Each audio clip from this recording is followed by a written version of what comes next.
This trailer once again has a broken roof, and he's checking out the damage to see whether the load is going to stay inside and marking out where he's going to put his straps.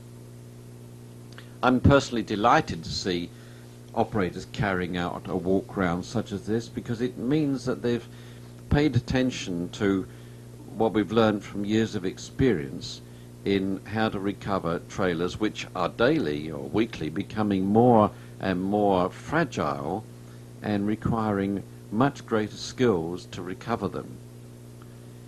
Here he's got a trailer with fully locked doors. The load is only pushing on the roof. It hasn't actually broken the roof except at the very rear, where he will be able to effectively place a strop.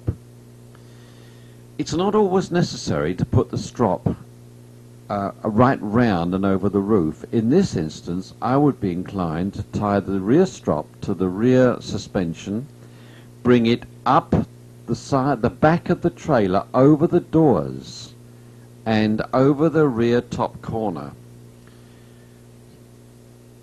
roughly following the line where you see that black shadow. There's a 45-degree line going vertically up the screen. I'd put the strop up there and avoid having to pull on that very weak roof, which may well give way at any time. But of course, no one can really tell anyone else how to do a recovery unless they're on site. But this does appear to me to be a case where the 45-degree strap would be of benefit.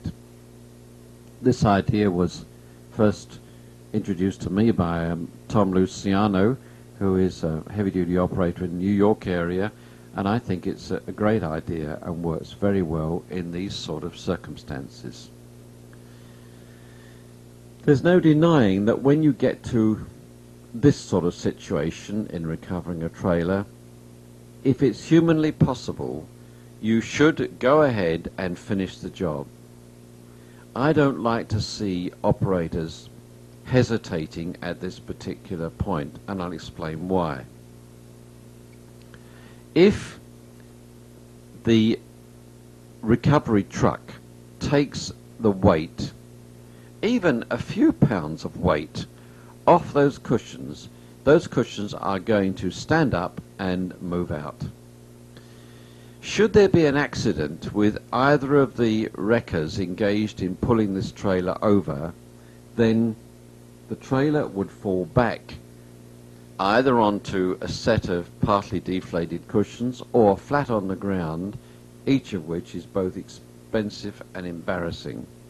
So my advice is, when you start to winch, unless something happens that endangers life, then continue winching and don't stop until the trailer wheels hit the ground.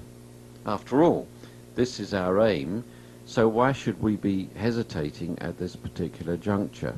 There doesn't seem to be any really good reason.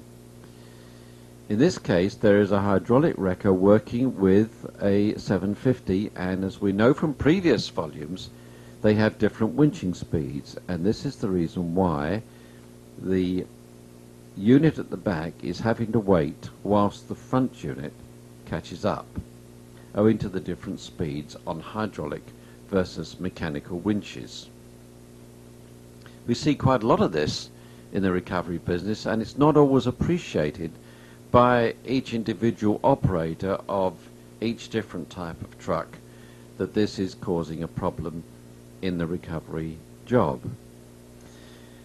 It looks to me as though this would be one of those situations where an empty rear tire under the right rear wheel on the road would cushion the shock as the trailer comes down, and I recommend this very strongly. You have seen it in other films that I've made. It's a nice gentle landing, and there's no damage, and it's a very well carried out job.